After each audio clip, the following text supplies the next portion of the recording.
Today we're going to talk about the axial skeleton. The goal of this video is to identify the bones within the axial skeleton.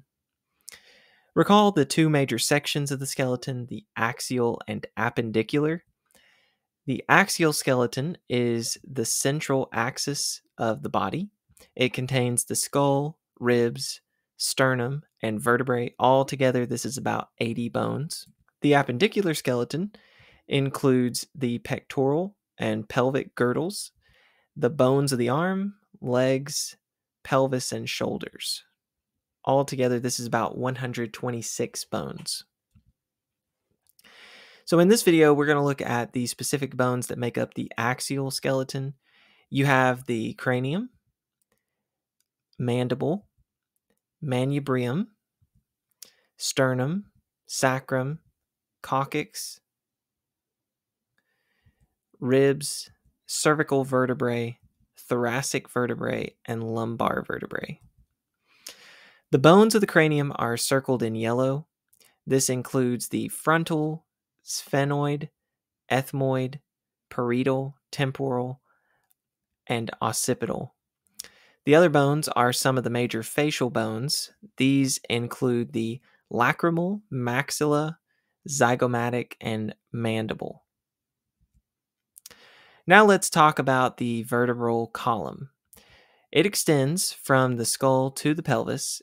It provides support and protects the spinal cord that runs through it. It consists of 33 vertebrae at birth, but the 5 sacral vertebrae and 4 vertebrae of the coccyx fuse in adolescence. The remaining vertebrae are separated by intervertebral discs that provide cushioning and absorb shock.